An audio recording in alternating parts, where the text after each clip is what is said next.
Roman Reigns sudah bareng WWE selama hampir 15 tahun sekarang. Dari awalnya sebagai bagian dari The Shield, sampai jadi Tribal Chief. Roman udah berkembang jadi kekuatan yang paling dominan di WWE. Dia udah naruh hati dan jiwanya buat WWE sejak awal dan itu dibalas dengan uang, ketenaran, dan juga rasa hormat dari rekan-rekannya serta para fans di seluruh dunia. Tapi, seperti halnya karir yang berada di pusat perhatian, itu nggak selalu berjalan mulus. Roman udah ketemu banyak pegulat, dan meskipun dia biasanya tetap profesional, ada beberapa superstar yang dia nggak suka. Meski ada beberapa kejadian di mana Roman nggak sejalan dengan beberapa pegulat, dia tetap jadi pemimpin yang dihormati di ruang ganti. Di bisnis gulat, semua orang tahu kalau pegulat-pegulat seperti Roman Reigns ini nggak boleh dibuat marah dengan alasan apapun. Sebelum kita lanjut, aku pengen kalian like dan share video ini ke teman-teman kalian yang suka WWE. Dan jangan lupa subscribe soalnya channel ini upload video setiap hari. Let's go! Kita mulai dengan Matt Riddle. Buat yang ngikutin karirnya, Riddle selalu dikenal dengan sikapnya yang berani dan santuy. Datang dari latar belakang MMA, Riddle sering pamer kemampuan bertarungnya yang nyata. Kadang-kadang dengan mengorbankan rekan-rekannya. Walaupun persona ini bikin dia menonjol, itu juga bikin banyak orang gak suka sama dia, termasuk Roman Reigns.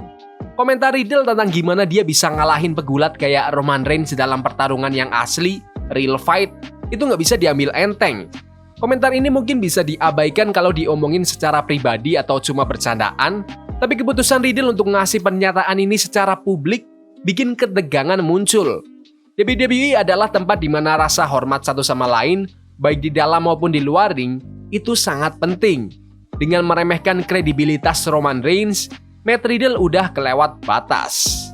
Lebih jauh lagi, Riddle juga ngeledek status Roman Reigns sebagai needle mover di WWE, sebagai superstar yang mempunyai dampak paling besar.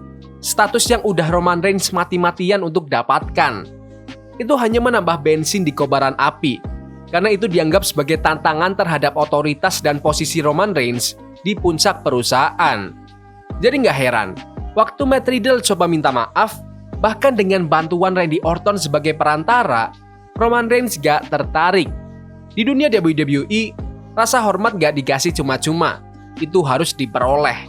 Dan tindakan nyeleneh Riddle, itu nggak bikin dia lebih disukai sama salah satu figur paling berpengaruh di ruang ganti WWE di era sekarang. Roman Reigns. Berikutnya ada CM Punk, nama yang memicu banyak emosi di komunitas gulat. Punk, yang dikenal dengan sikap pemberontaknya dan gaya bicara yang blak-blakan, punya hubungan yang rumit dengan WWE. Kepergiannya dari perusahaan dan kritik-kritiknya setelah itu udah meninggalkan dampak yang mendalam. Meski begitu, Punk dan Roman masih bisa bekerja sama ketika diperlukan. Tapi jelas ada ketegangan di antara mereka. Perseteruan antara Roman dan Punk gak cuma tentang persaingan di atas ring. Itu juga bentrokan filosofi. Punk yang bangga menyebut dirinya sebagai the voice of the voiceless, penyuara dari orang-orang yang gak bisa bersuara, Punk selalu merasa dirinya sebagai orang luar di WWE. Sementara Roman itu selalu mewakili pilihan perusahaan. Ketika Roman bilang kalau popularitas Punk terlalu kecil dibandingkan dengan John Cena dan The Rock, itu bukan cuma omongan biasa. Itu adalah pernyataan tentang posisi Punk dalam hierarki WWE, setidaknya di mata Roman. Roman Reigns selalu memandang ikon-ikon seperti John Cena dan The Rock sebagai tolak ukur kesuksesan yang tertinggi. Di sisi lain, dan Roman Reigns itu nggak bisa disangkal. Insiden dengan Enzo Amore adalah contoh lain dari Roman yang menunjukkan otoritasnya.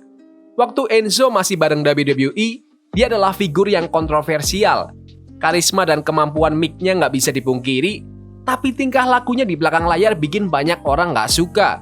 Kecenderungan Enzo untuk mengaburkan garis antara persona di layar dan kehidupan nyata seringkali menyebabkan gesekan dengan rekan-rekannya.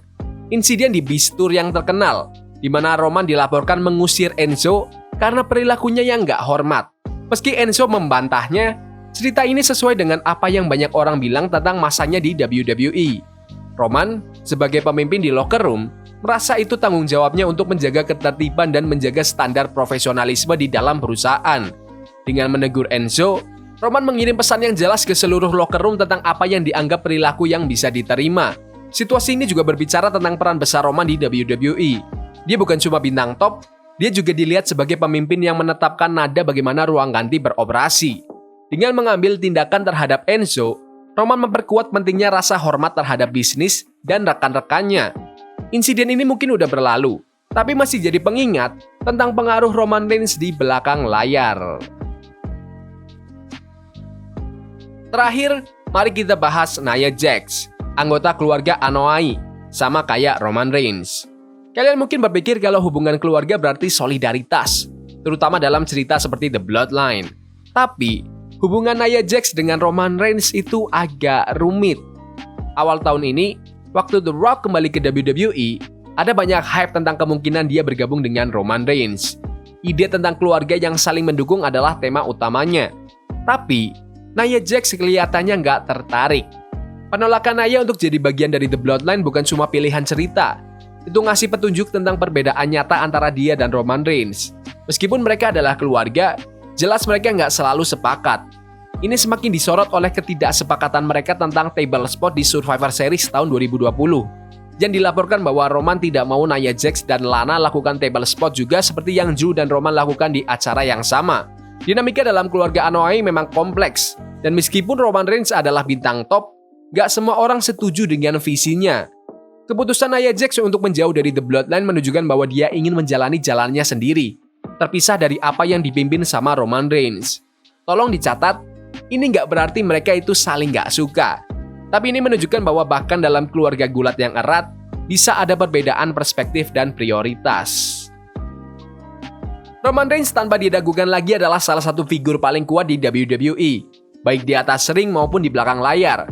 Perjalanannya dari The Shield sampai jadi Tribal Chief ditandai oleh kerja keras, dedikasi, dan visi yang jelas tentang apa yang ingin dia capai. Tapi, seperti yang udah kita lihat, nggak semua orang di WWE punya pandangan yang sama atau berhasil tetap di sisi baiknya. Entah karena perbedaan profesional, komentar pribadi, atau cuma kepribadian yang bertabrakan. Roman Reigns udah punya beberapa ketidakcocokan dengan superstar WWE lainnya. Tapi di tengah semua itu, dia tetap jadi pemimpin yang dihormati di ruang ganti. Seseorang yang punya otoritas dan menetapkan standar buat diikuti orang lain.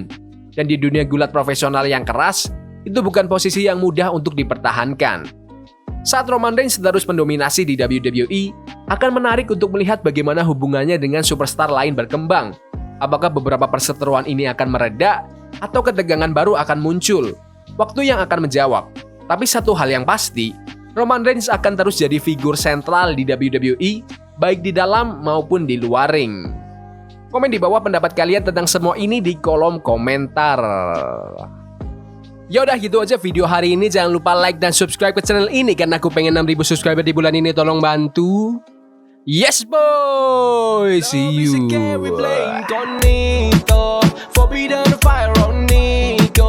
Burning for love we can hold. I wish we were